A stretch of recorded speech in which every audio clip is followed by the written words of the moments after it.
존경하는 국민 여러분, 김진표 국회의장과 선배 동료 의원 여러분, 국무총리와 국무위원 여러분, 외교통일위원회 소속 경기 구리시 출신 더불어민주당 윤호중 의원입니다. 먼저 한덕수 총리 나와주시기 바랍니다.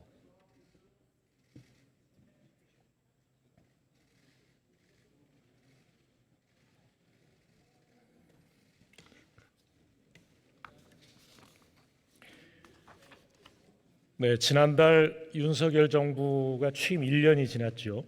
네. 총리께서도 20일 전에 취임 1년을 맞으신 것으로 알고 있습니다. 지난 1년 우리 세계는 대단한 인류학적인 전환기 사건을 여러 개를 맞고 있었습니다. 이런 전환기를 맞아서 우리 정부가 제대로 대처해 왔다 이렇게 생각하십니까? 네, 대단히 대내외적으로 복잡하고 어려운 한 해였다고 생각을 합니다. 러시아와 우크라이나의 전쟁의 장기화, 미중 간의 경쟁의 심화, 북한의 핵미사일 위협 고도화 등 급변하는 국제 질서 환경 속에서 정부는 자유, 인권, 법치 등 보편적 가치를 공유하는 국가들과 연대를 바탕으로 국익 중심의 실용 외교를 외교 차원에서 추구해 왔다고 생각합니다. 한미 간의 안보, 산업, 과학기술, 문화, 정보 동맹으로 그 관계를 더욱더 공고히 하고 한일 간의 미래지향적 협력 관계를 구축했다고 생각합니다. 인도 태평양 지역과는 교류 및 협력 네트워크를 강화했다고 생각을 합니다. 글로벌 위기 속에서 원전 생태계 복원, 저탄소 경제체제로의 전환, G7 기후 클럽에도 참여를 했습니다. 경제 문제에 있어서는 세계적인 긴축의 기조 하에서 또 각 정부의 재정의 건전한 운영에 그러한 필요성 하에서 마음껏 경제를 확장하고 더욱더 키우는 쪽으로의 그러한 노력은 하기가 어려웠다는 말씀을 솔직하게 드리겠습니다. 오히려 그것보다 물가를 안정시키고 그리고 민생을 안정시키고 또 대내외적으로 위기에 우리 경제가 직면하지 않도록 그러는 과정에서 우리 국민들에게 여러 가지 어려움을 좀 요구하는 그러한 일들도 있었다 이렇게 생각합니다. 네, 저희 판단에는 총평을 다 하실 겁니까? 앞으로 상황은 좀 더 나아질 거라고 생각이 들기 때문에 저희로서는 우리의 미래를 향한 그러한 개혁 과제 또 세계와의 올바른 그러한 관계를 협력하기 위해서 노력해 나가겠습니다. 네, 총리는 그렇게 여러 측면에서 나름대로 노력을 했다 이렇게 말씀을 하고 계신데 국민들의 생각은 그렇지 않습니다. 특히 경제 성적표라고 할 수 있는 우리나라의 올해 경제 성장 예측치는 최악의 예측을 낳고 있습니다. OECD가 전망한 성장률은 1%대 중반까지 내려가고 있죠. 네, 그렇습니다. 잃어버린 30년을 겪었던 일본보다도 낮은 성장률을 기록할 거라고 합니다. 이것은 30여 년 만에 있는 일이기도 하고요. 총리는 과연 정부가 제대로 된 변화에 대처해서 이런 결과가 왔다 이렇게 생각하신다는 겁니까? 저희가 말씀드릴 수 있는 것은 이러한 어려움이 왜 오고 있는가 하는 것을 저희와 내각은 분명히 알고 있습니다. 또 어떻게 하면 이러한 성장률이나 특정 분야에서 좀 더 나은 성과를 낼 수 있는가 하는 것도 저희는 감히 알고 있다 이렇게 생각합니다. 다만 우리의 중장기적인 이런 미래, 좀 더 나은 미래를 위해서 우리가 할 수 있는 정책을 다소 좀 억제하고 인내하고 해야 할 부분들이 있다. 저희는 그렇게 감히 말씀을 드리겠습니다. 예, 경제에 있어서는 내수와 수출이 모두 최악의 상황으로 가고 있는데 특히 이 수출 부문의 경우에는 이 오늘이 경제 분야 대정부 질문이 아니라서 깊게 말씀은 안 드리겠습니다만 외교 실패의 원인이 대단히 크다고 보여집니다. 이 윤석열 대통령이 진영 외교, 가치 외교를 내세워서 과도하게 중국, 러시아 등과 적대적인 이 언사를 함으로써 우리 경제 또 기업에 많은 부담을 준 것이 사실 아닙니까? 그 결과 무역 수지 적자가 심각해지고 있습니다. 과연 이 중국과의 외교 정책에 있어서 이 디커플링의 방향으로 가고 있는 우리나라의 이 외교 정책 방향이 옳은 것인지 아니면 다른 나라들이 딜리스킹으로 가고 있는데 그것이 옳은 것인지 어떻게 판단하십니까? 저희는 한 번도 중국과 디커플링을 해야 된다고 그러한 그 정책을 추진한 바가 없습니다. 왜냐하면 중국은 우리에게는 굉장히 경제적으로 중요한 관계를 가지고 있는 국가이고 서로를 존중하고 그리고 상호주의의 원칙에서 또 서로의 국익을 위해서 성숙하고 좋은 관계를 유지해야 된다 이렇게 생각을 합니다. 다만 우리 대한민국으로서 지켜야 하는 좀 더 당당한 외교 또 좀 더 서로를 존중하는 외교 이런 쪽으로 가야 된다 이렇게 생각을 하고 있고요. 중국은 또 옛날의 중국이 아니라고 생각합니다. 세계에서 중요한 역할을 할 그러한 그 위치로 성장한 이러한 국가이기 때문에 또 그러한 국가로서 전 세계에 대해서 해야 할 그러한 책무 같은 것이 있다. 저희는 그렇게 봅니다. 그래서 그러한 총리께서 말씀하시는 것은 우리 정부의 심리적인 이 측면은 그럴지 모릅니다. 정신 승리일지 모릅니다. 그러나 대만 문제에 대한 대통령의 발언이나 우크라이나에 대한 군사적 지원 가능성을 운운하는 이런 것들이 결국 러시아와 중국을 자극하고 적대시하는 것 아니었습니까? 이것이 경제에 대단한 이 불안과 또 부담을 주고 있는 것이 사실 아닙니까? 저희는 경제에 대한 영향은 그러한 쪽에서 왔다고 보지는 않습니다. 중국의 경우에는 그동안에 좀 더 과도한 이런 코로나에 대한 대응으로 인한 봉쇄 정책이라든지 이런 것들이 있었고 그러한 정책을 지금 전환한 지가 한 5, 6개월 정도입니다. 그렇기 때문에 우리가 중국의 당당한 그러한 외교를 추진하는 과정에서 중국이 세계에서 기여하기를 원하는 그러한 분야가 분명히 있습니다만 대한민국으로서는 중국과 디커플링을 할 그러한 그 정책이나 그러한 생각은 없고 좋은 그러한 그 관계, 좀 더 성숙한 관계를 가져가겠다. 대통령의 언론 인터뷰들이 실수가 아니라 잘한 인터뷰다 이렇게 판단하시는 겁니까? 대통령님의 말씀은 사실은 전 정부에서도 대만 해협에 있어서의 평화와 안정은 이 동북아 평화와 안정을 위해서 중요하다 하는 말씀을 하셨고요. 또 힘에 의한 현상 변경 문제에 대해서 그거는 이 한미일이 적극 대응해야 된다는 말씀하지 않으셨습니까? 그거는 이 일종의 현상 변경을 힘으로써 하지 않는다는 것은 저는 우리의 그 UN 헌장에서 얘기하는 하나의 원칙이라고 생각을 합니다. 우리가 그러한 원칙을 기자들의 질문에 대해서 우리 대한민국으로서 떳떳하게 그러한 그 원칙을 얘기하는 것은 저는 뭐 크게 잘못된 것은 아니다 이렇게 지금 생각합니다. 대한민국만 외톨이가 되고 있습니다.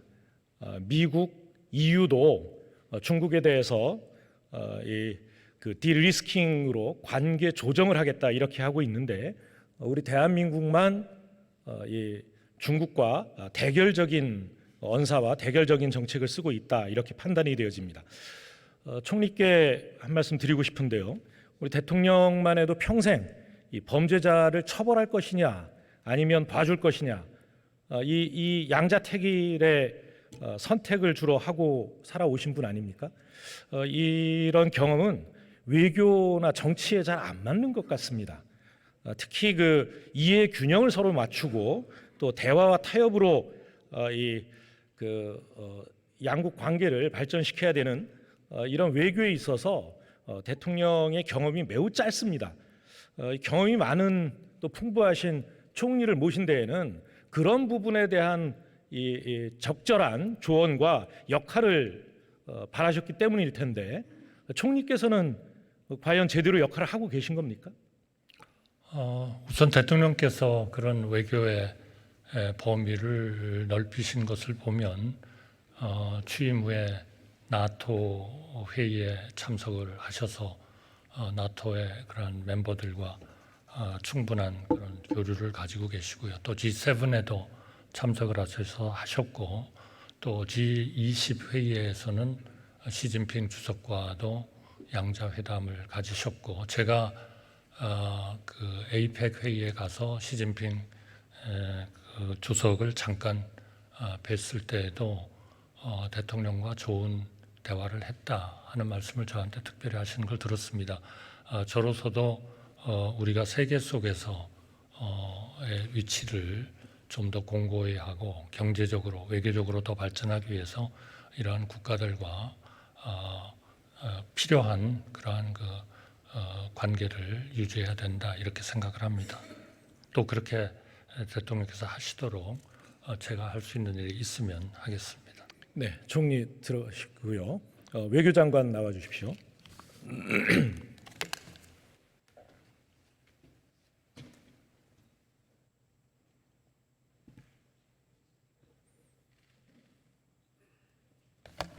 외교부 장관입니다. 네, 우리는 지금 또 하나의 외교적 재앙을 목전에 두고 있습니다.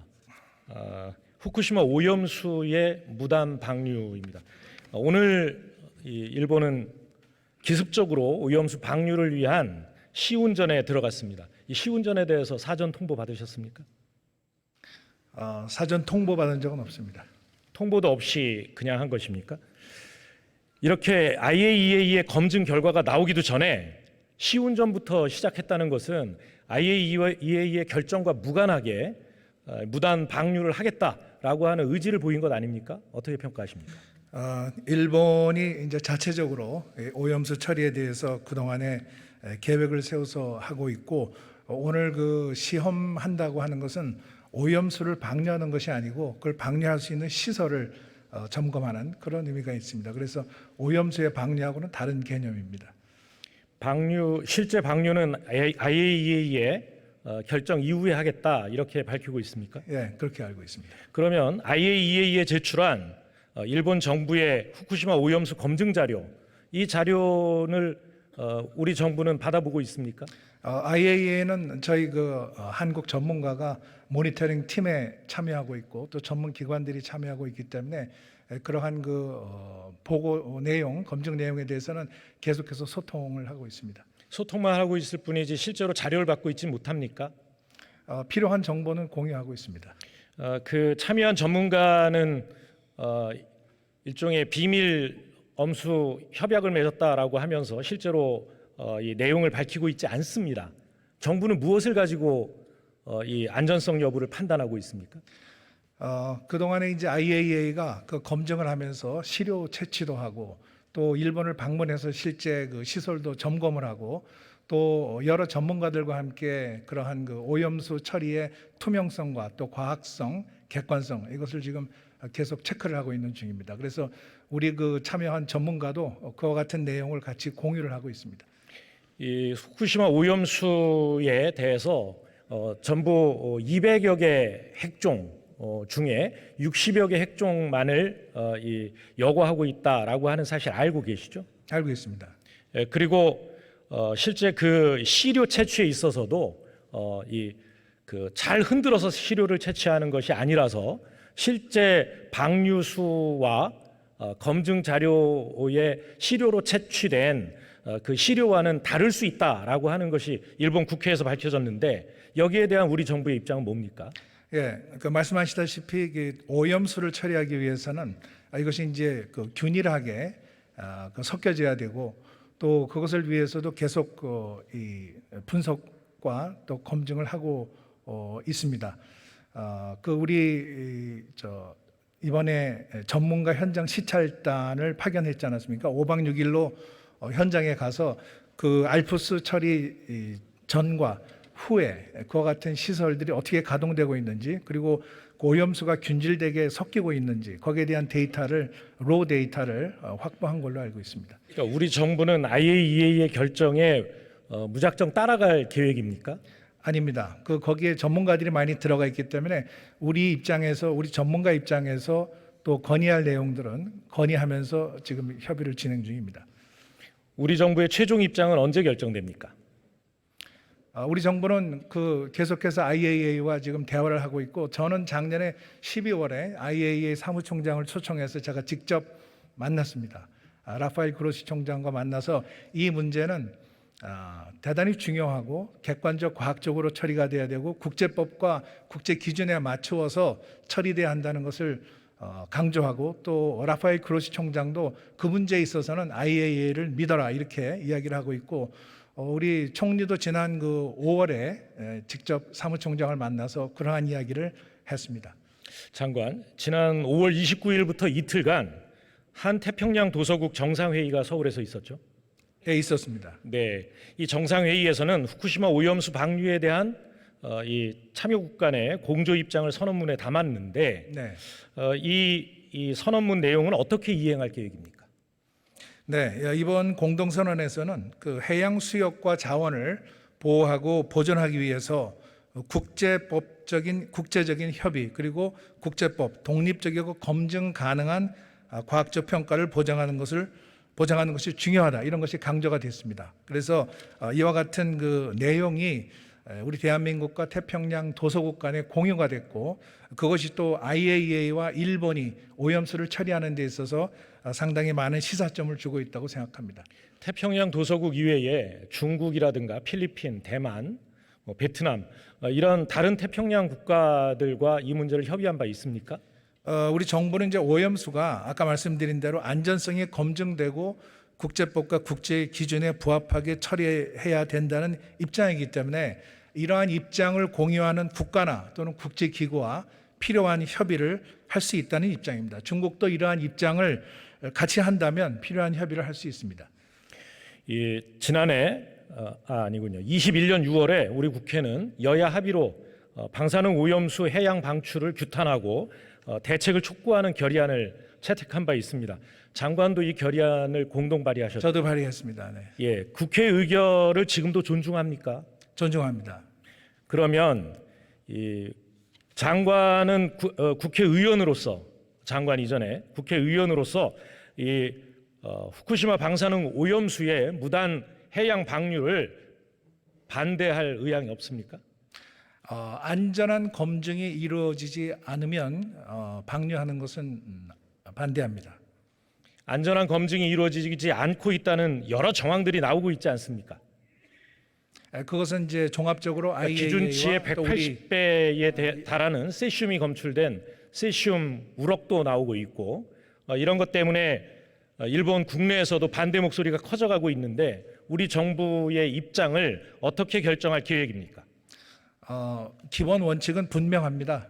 객관적 과학적으로 투명하게 안전성을 검증해야 되고 국제법과 국제 기준에 맞춰서 해야 되기 때문에, 바로 그러한 이유 때문에 이번에 일본의 전문가 현장 시찰단을 저희들이 파견을 했고, 또 그분들이 현장에 가서 그러한 주요 시설을 전부 확인 점검을 하고 필요한 로 데이터들을 전부 받아왔습니다. 앞으로도 필요하면은 데이터를 또 계속 요청을 할 것입니다.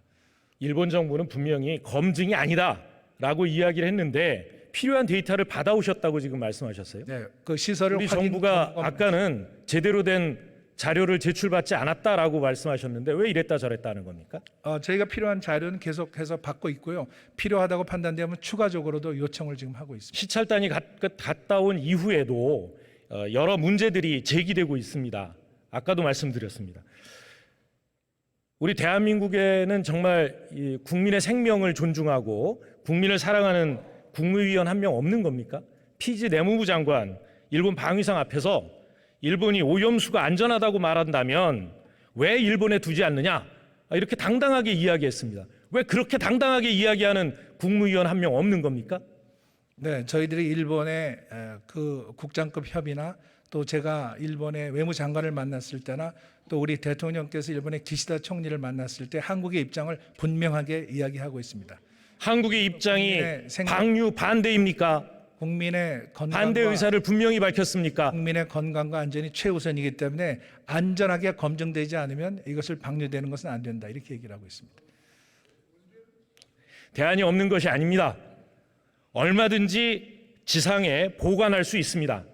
보관할 수 있음에도 불구하고 동경전력의 비용을 아껴주기 위해서 지금 이렇게 해양에 무단 방류를 하고 있는 겁니다. 그런 사실을 알면서도 이 정부가 아무런 조치를 취하고 있지 않은 데 대해서 대단히 유감스럽습니다. 홍콩은 일본이 해양 방류를 결정하는 즉시 일본산 수산물 전체에 대해서 수입 금지 조처를 내리겠다고 발표했습니다. 우리 정부도 국민의 생명 안전과 수산업 보호를 위해서 일본산 수산물에 대한 전면 금수 조치를 내릴 의향은 없습니까? 지난 정부에서도 의원님 이 문제는 국민의 건강과 안전이 달린 최우선 문제이고 과학적인 검증이 필요하다는 공통된 입장을 우리 정부도 가지고 있고 거기에 더해서 이번 정부에서는 국제법과 국제 기준에 맞춰서 해야 된다는 걸 강조를 하고 있습니다. 그렇기 때문에 그러한 명확한 입장을 가지고 일관되게 지금 이야기하고 있는 것이 윤석열 정부의 입장이라고 이해를 해주시면 감사하겠습니다. 예, 외교장관 들어가 주시고요. 국방장관 나가 주십시오.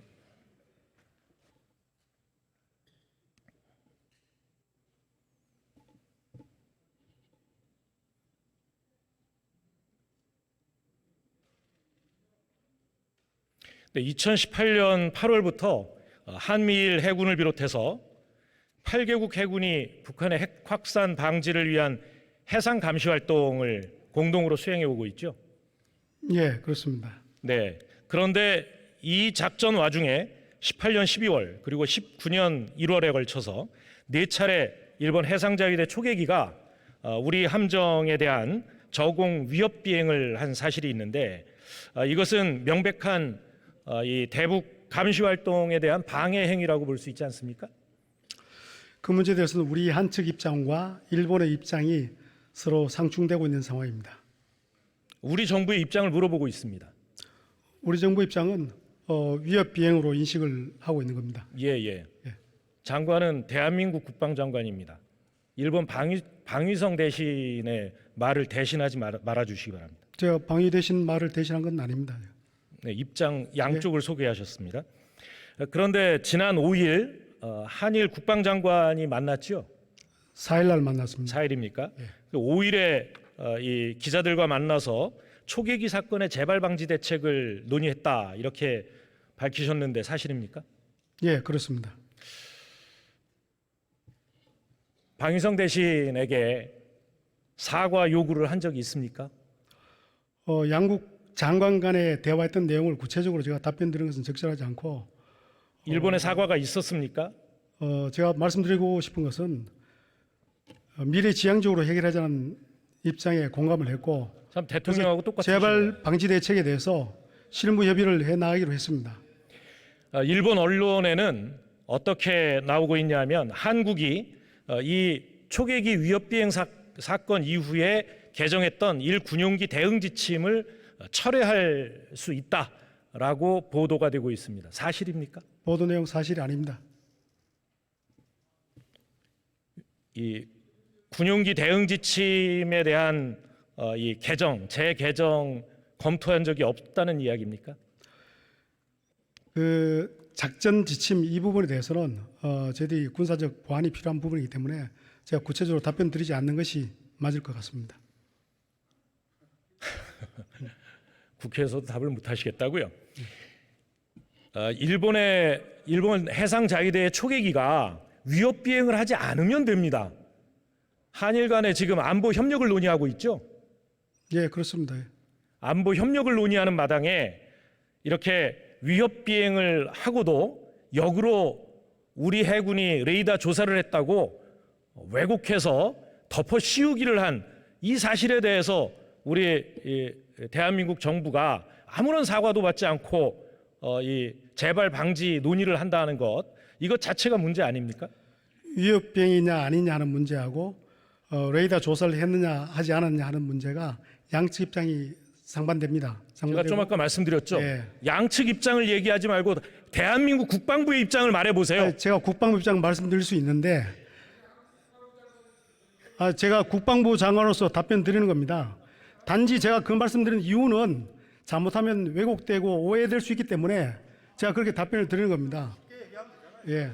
네, 지난해 일본 국회가 개정한 안보 3문서 개정 내용, 이게 한일 안보 협력에 필요한 조치였다고 생각합니까?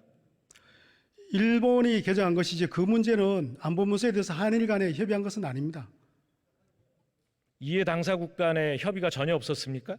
일본의 안보 문서에 대해서 그것을 개정하는 과정에서 한일 간에 그러면 협의한 것은 장관은 아닙니다. 예. 일본 자민당 정부가 추진하고 있는 앞으로 일본이 군대를 보유할 수 있다라고 하는 헌법 개정, 이 개헌에 동의하십니까? 개헌 주장에? 그 정치적 문제에 대해서는 제가 답변 드리지 않는 것이 맞다고 봅니다. 기본적으로 저희들이 현재 제가 답변 드리겠습니다. 제가 답변 드리겠습니다. 평화헌법 그다음에 전수방어 현재 그 원칙을 준수하고 있습니다. 있기 때문에 거기에 대해서는 더 이상 제가 말씀드리지 않는다 그런 의미입니다. 반격 능력 보유를 정한 안보 3문서 개정에 대해서 이것이 그 한일 안보 협력에 도움이 된다고 판단하냐, 이 질문 드렸을 때 답변을 안 하셨어요. 예. 그래서 이걸 물어봤습니다. 저희들은 기본적으로 일본이 지역 내의 평화와 안정에 기여하는 방향으로 하겠다고 했기 때문에 그 입장을 존중하는 겁니다. 예. 네, 들어가십시오.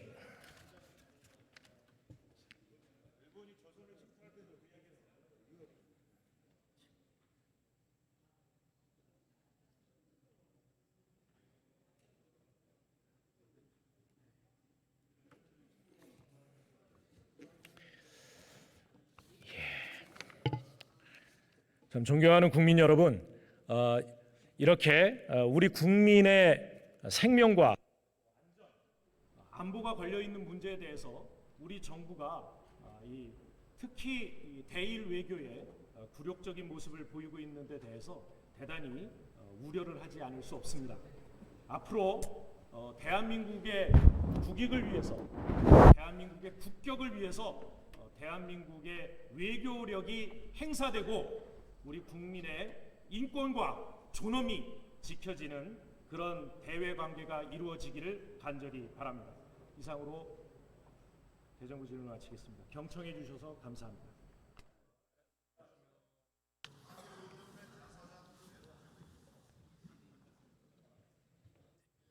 윤호중 의원 수고하셨습니다. 다음은 경북 경주 출신의 국민의힘 김석기 의원 나오셔서 질문해 주시기 바랍니다.